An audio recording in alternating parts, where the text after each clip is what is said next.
सो vascular system में हम लोग बात कर रहे थे maintenance of blood pressure. Systematic blood pressure खासकर यानी हमारी बॉडी में जो 120/80 जो ब्लड प्रेशर है वो मेंटेन कैसा रहता है। ठीक है। तो उसमें एक तो वेनस रिटर्न जो ब्लड आ रहा है उससे होता है फर्स्ट नंबर। और सेकंड जो है हार्ट रेट भी है। ठीक है। हार्ट अगर बीट होगा तो ही ब्लड जाएगा तो रिटर्न भी आएगा। ठीक है। पेरिफेरल रेसिस्टेंस की वजह से। ठीक है। और इलास्टिसिटीज, विस्कोसिटीज, लॉस ऑफ ब्लड के मौके पे भी हार्मोन्स। अब जो मेन इंपॉर्टेंट है, सबसे ज्यादा इंपॉर्टेंट हार्मोन्स।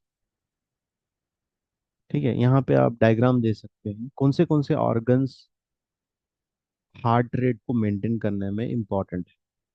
नंबर वन है किडनी। किडनी बहुत इंपॉर्टेंट है किडनी। और next pituitary gland. Main organ तो किडनी है। Number two pituitary gland, number three heart, और नंबर फोर एड्रिनल ग्लैंड। अपने पास कितने ग्लैंड्स हो गए? फोर ग्लैंड्स हो गए या फोर ऑर्गन्स है आपके हार्ट को मेंटेन करने के लिए। ठीक है। एक है किडनी, सेकंड है हार्ट, थर्ड है पिट्यूटरी ग्लैंड, और फोर्थ है आपका एड्रिनल ग्लैंड। ठीक है। तो देखिए क्या क्या चीजें क्या क्या रिलीज कर। पहले पढ़ेंगे हम एड्रिनल ग्लैंड। तो एड्रिनल ग्लैंड का काम क्या है? एड्रिनल ग्लैंड के पास हार्मोन्स है जिसका नाम है आपका नॉर एपिनेफ्रिन और एपिनेफ्रिन। ठीक है। नॉर एपिनेफ्रिन ये क्या करता है? वैसो कंस्ट्रिक्शन कराते हैं। नॉन एपिनेफ्रिन और एपिनेफ्रिन दोनों भी। वैसो कंस्ट्रिक्शन मतलब अब ये वेजल है, नॉर्मल में है, नॉर्मल इसका विड्थ है। तो वैसो कंस्ट्रिक्शन में विड्थ कम हो जाता है, इसका जो गैप है वो कम हो जाता है, सिकुड़ जाता है। तो इसको हम कहते हैं वैसो कंस्ट्रिक्शन। ठीक है। और साथ में क्या करेगा? हार्ट रेट भी बढ़ाएगा। जब पेशेंट को हार्ट अटैक आता है या अटैक आता है या ब्रेस्ट हार्ट बंद हो जाता है बीट होना, उस वक्त एपिनेफ्रिन नॉन एपिनेफ्रिन के इंजेक्शन दिए जाते हैं इमरजेंसी में डॉक्टर्स। और साथ में क्या होता है? Increases heart rate and force of contraction. Heart का रेट भी बढ़ेगा। ठीक है। और फोर्स जो ताकत लगती है वो भी बढ़ेगा। एपिनेफ्रिन नॉन एपिनेफ्रिन से रिलीज कौन करता है? किडनी जो है, किडनी के ऊपर एक ग्लैंड होता है जिसका नाम है एड्रिनल ग्लैंड। टोपी के जैसा रहता है, कैप। देखिए यहाँ देख सकते हैं आप ये फोटो में, ये कैप है इसका। तो ये इससे रिलीज होते हैं एपिनेफ्रिन नॉन एपिनेफ्रिन। तो ये दो काम करता है। वैसो कंस्ट्रिक्शन, ब्लड वेजल्स को नजदीक सिकुड़ा देता है, और हार्ट रेट बढ़ा देता है, और फोर्स ऑफ कॉन्ट्रैक्शन बढ़ा देता है, जिससे क्या होता है? बीपी बढ़ जाता है।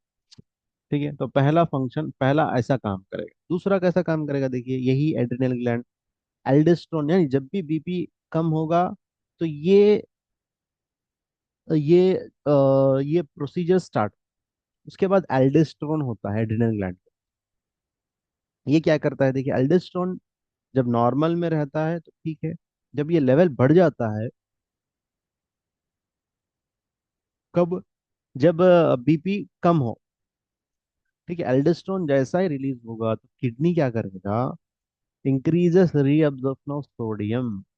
सोडियम का अब्जॉर्प्शन बढ़ाएगा, यानी यूरिन से उसको ज्यादातर अमाउंट नहीं निकालेगा। Increases reabsorption of water, water को भी अब्जॉर्ब कराएगा ताकि ब्लड प्रेशर मेंटेन हो सके। और increases excretion of sodium water flows. खैर ये छोड़ दीजिए। तो यहाँ पे क्या होता है? एडी है एल्डोस्टेरोन से, सॉरी, एल्डोस्टेरोन का फंक्शन क्या होगा? कि सोडियम को अब्जॉर्ब करना है वाटर से, यानी यूरिन में जो सोडियम एक्स्ट्रा अमाउंट जाएगा उसको रीअब्जॉर्ब करना है, जिससे क्या होगा? बीपी बढ़ेगा।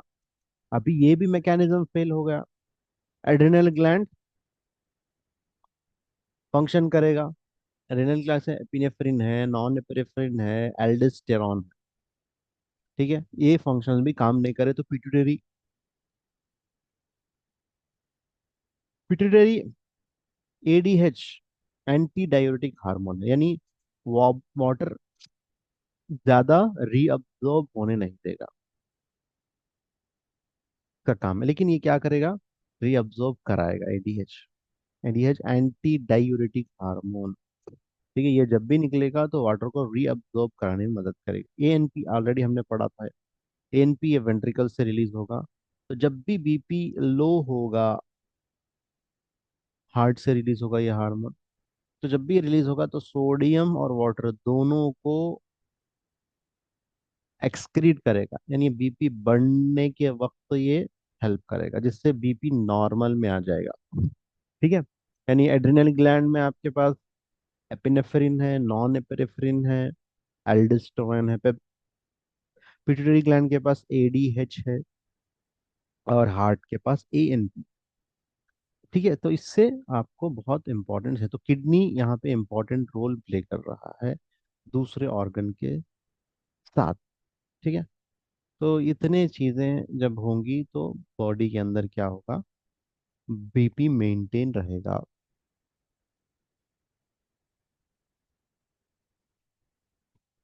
ठीक है।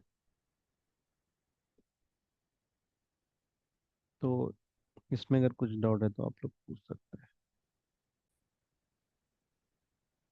तो हमने maintenance of systematic blood pressure के बारे में पढ़ा। अब मेंटेनेंस तो मतलब जब भी कम हो रहा बढ़ाना, ठीक है, या कम हो रहा तो बढ़ाना, बढ़ गया तो कम करना, तो ये मेंटेनेंस है। लेकिन अब यहाँ पे रेगुलेशन ऑफ ब्लड प्रेशर, ठीक है, ये बहुत इंपॉर्टेंट है। रेगुलेशन ऑफ ब्लड प्रेशर, तो ये रेगुलेट करने का सिस्टम दो चीजों में है। एक है इंट्रिंसिक मैकेनिज्म, क्या है इंट्रिंसिक मैकेनिज्म, और नर्वस मैकेनिज्म। नर्वस में नर्वस सिस्टम इन्वॉल्व होगा, और इंट्रिंसिक में इसके अलावा मैकेनिज्म रहेगा। तो इंट्रिंसिक क्या है, देखिए, इंट्रिंसिक मतलब इंटरनल ऑर्गन ही काम करेंगे, जैसा कि हार्ट है आपका, ठीक है, और बहुत सारी चीजें हैं। तो इस डायग्राम से हम लोग देखेंगे।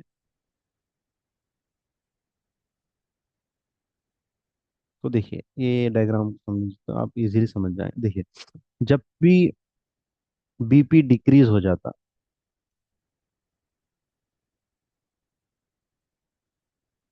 ठीक है, जब भी क्या हो रहा, बीपी डिक्रीज हो रहा, तो किडनी क्या करेगा, रेनिन रिलीज करेगा। क्या रिलीज करेगा, रेनिन। तो ये रेनिन जब भी रिलीज होगा ब्लड में, तो ये लीवर क्या करेगा, उसको एंजियोटेंशन टेंसिनोजन में कन्वर्ट करेगा। एंजियोटेंशन से वो एंजियोटेंशन टू वन में कन्वर्ट होगा, ठीक है। वन से टू कन्वर्ट करने के लिए हेल्प करेंगे आपके लंग्स एंड वेस्कुलर एंडोथेलियम, ठीक है। एंजियोटेंशन टू जब रिलीज होगा, तो उसको देखकर एल एड्रिनल ग्लैंड क्या करेगा, एड्रिनल कॉर्टेक्स एल्डोस्टेरोन को रिलीज करेगा। एल्डोस्टेरोन जैसा ही रिलीज होगा, तो आपको क्या इंफॉर्मेशन मिलेंगी, मैंने बताया एल्डोस्टेरोन सोडियम रीअब्जॉर्प्शन और वाटर रीअब्जॉर्प्शन को इंक्रीज करेगा, और एंजियोटेंशन क्या करेगा, सिस्टमेटिक आर्टरी को वैसोकंस्ट्रिक्शन में लाएगा। तो इससे क्या होगा, बीपी बढ़ जाएगा,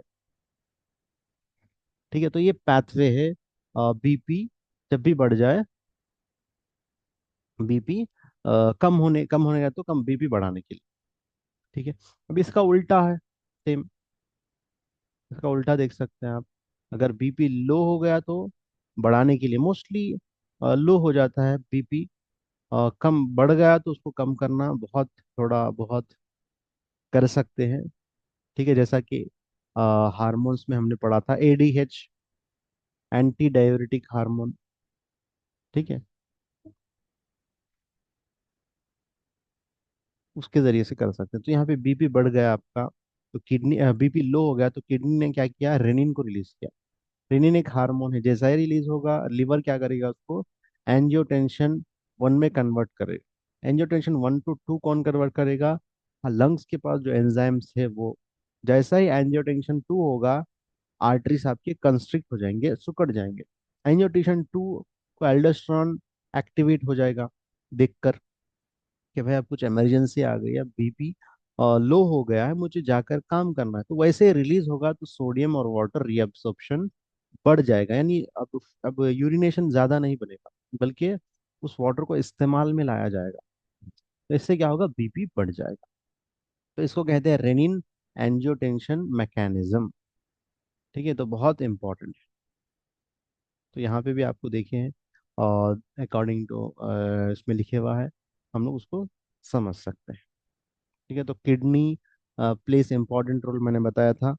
ठीक है, और पिट्यूटरी ग्लैंड एंड हार्ट, और यहाँ पर लीवर और लंग्स भी अपने मैकेनिज्म को पूरा करने के लिए बहुत अच्छा तरीके से काम कर रहा है।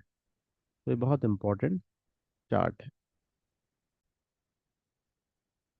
सो अब ये हमने देखा इंट्रिंसिक मैकेनिज्म, अब बात करेंगे नर्वस मैकेनिज्म। देखिए, नर्वस मैकेनिज्म कैसा काम करता है। तो कभी भी अगर बीपी नॉन मतलब डिक्रीज हो गया, ठीक है, जैसा ही बीपी डिक्रीज हो गया, ठीक है, तो हमारे जो ये कैरोटाइड आर्टरीज, वेन्स जो रहते हैं ना, उनके पास प्रेसो रिसेप्टार्स होते हैं। ठीक है, क्या होते हैं, प्रेसो रिसेप्टार्स। यहाँ रिसेप्टार्स होते हैं, यहाँ पे भी, हार्ट पे भी, यानी हार्ट के पास भी मैंने बताया था। वो पैसे रिसेप्टार्स क्या करते हैं, वैसो मोटो सेंटर को एक्टिवेट करते हैं, स्टिमुलेट करते हैं। ठीक है, जैसा स्टिमुलेट करते हैं, हमारे ब्रेन में कुछ, एक है एक्सेलरेटरी सेंटर और एक है इनहिबिटरी सेंटर्स। एक्सेलरेटरी मतलब बढ़ाना है, इनहिबिटरी मतलब कम करना है। एक्सेलरेटर आप सुना होगा, आपने सुना होगा, गाड़ी को एक्सेलरेटर होता है जब रोड अच्छी हो, एकदम नीट हो, क्लीन हो और अच्छी हो, उसमें कोई रोड में डैमेज ना हो और रास्ता साफ हो, तो आप क्या करते हैं, एक्सेलरेटर बढ़ाते हैं। ठीक है, अगर उसको एक्सेलरेटर अगर हम कम करेंगे तो स्पीड रुक जाएगी। फिर हमें स्पीड कम करना है तो हमें क्या करना है, साथ में ब्रेक को भी दबाना। तो इसी तरह ब्रेन में क्या है, एक्सेलरेटर सेंटर यानी कोई चीज को बढ़ाने की सेंटर है, इनहिबिटरी सेंटर किसी चीज को रोकने की भी या कम करने के भी सेंटर्स हैं हमारे ब्रेन। तो ब्रेन क्या करेगा, उन रिसीवर्स को देखकर वो क्या करेगा, अपने एक्सेलरेटर सेंटर को क्या करेगा, ऑर्डर देगा। क्या देगा, एक्सेलरेटर सेंटर को ऑर्डर देगा। वो क्या करेंगे, वो क्या करेंगे, हार्ट जो भी वेजल्स है उसको कंस्ट्रिक्ट करेंगे, यानी जितने भी वेजल्स है सब क्या होंगे, कंस्ट्रिक्ट हो जाएंगे, और हार्ट रेट बढ़ेगा। ठीक है, और हार्ट का जितना भी ब्लड है वो ज्यादा से ज्यादा निकलेगा। तीन काम होंगे। क्या काम होंगे, हार्ट रेट बढ़ेगा, हार्ट ब्लड को ज्यादा पंप करेगा, ज्यादा फेंकेगा, और वेजल्स कंस्ट्रिक्ट हो जाएंगे, तो इससे क्या होंगे, बीपी बढ़ जाएगा।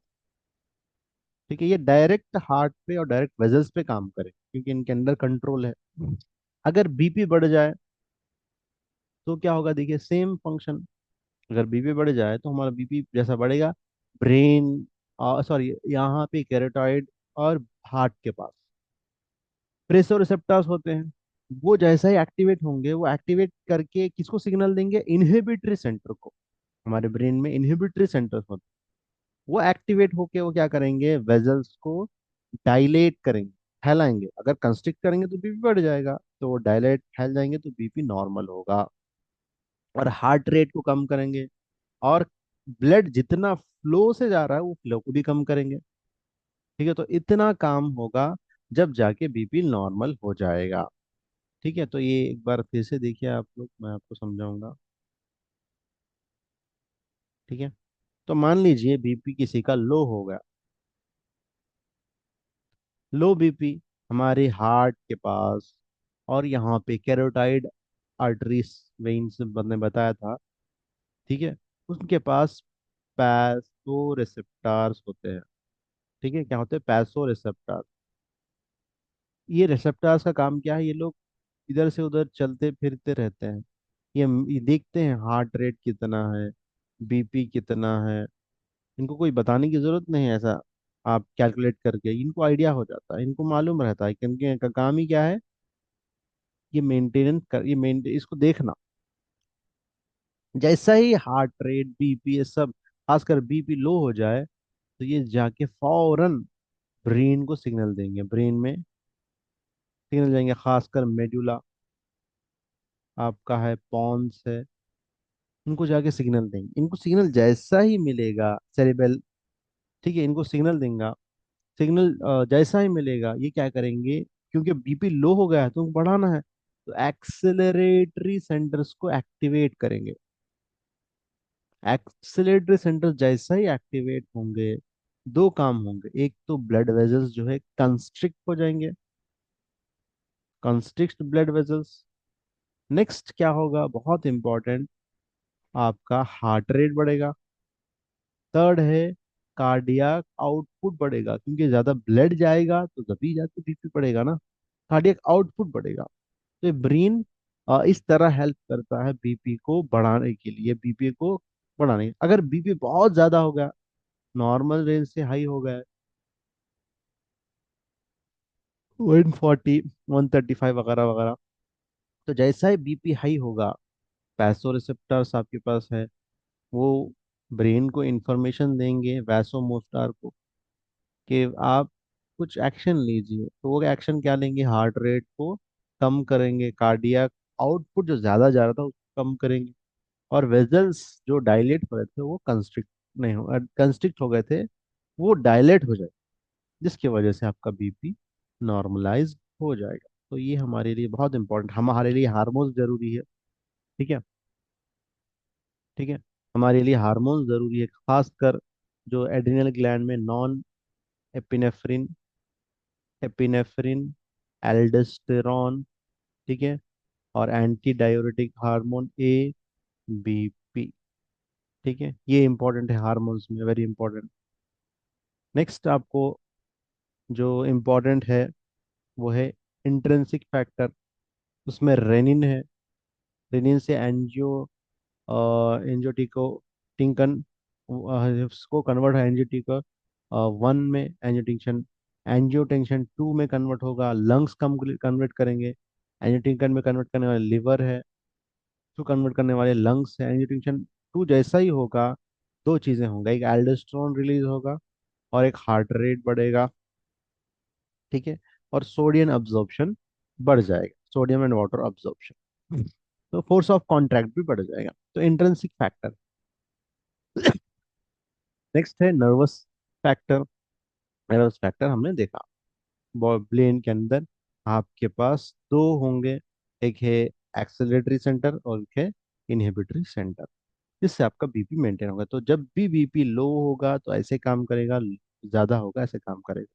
तो हमारे पास जो मेडिसिन है वही चीज करेंगे बढ़ाने के लिए, इन फैक्टर्स को इस्तेमाल करेंगे कम करने के लिए, तो इनको इनको ब्लॉक करेंगे, इनको रोकेंगे। ठीक है, तो ये था आपका वैस्कुलरी सिस्टम में बीपी का मेंटेनेंस कैसा होगा, इसके बारे में हमने डिटेल में डिस्कस किया।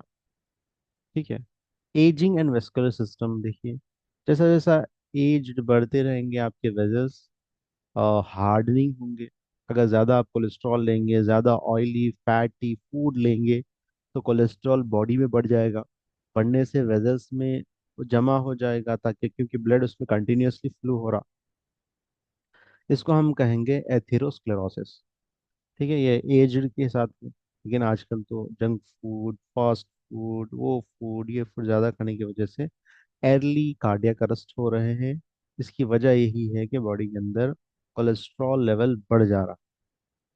ठीक है, इसकी वजह से क्या होगा, कोलेस्ट्रॉल जैसा ही बढ़ जाएगा, या आर्टरीज जो है उनके तीन लेयर्स हमने पढ़ा था, tunica intima, tunica media, tunica externalis, तो उसमें से एक लेयर डैमेज हो जाएगा। जैसा ही वो डैमेज होगा, तो ब्लड जब भी उस लेयर को लगेगा तो वो क्लॉट होने के चांसेस रखेगा। ठीक है, तो इससे क्या होगा, बहुत प्रॉब्लम्स आ सकते हैं। तो ओल्ड स्टेज में हार्ट वीक होना, आर्टरीज वेन्स डैमेज हो जाना, रप्चर हो जाना, या एथेरोस्क्लेरोसिस हो जाना, अगर मेंटेन ना हो पाए, ब्रेन पे भी अटैक आएगा, ब्रेन में भी वो क्लॉट जाएगा, ब्रेन के अंदर भी स्ट्रोक आने के चांसेस रहेंगे। ठीक है, तो ये था आपका वैस्कुलर सिस्टम, जिसके बारे में हम लोगों ने डिटेल में डिस्कस किया। नेक्स्ट टाइम हम बात करेंगे लिम्फेटिक सिस्टम, नेक्स्ट क्लास। कुछ डाउट रहा तो आप पूछ सकते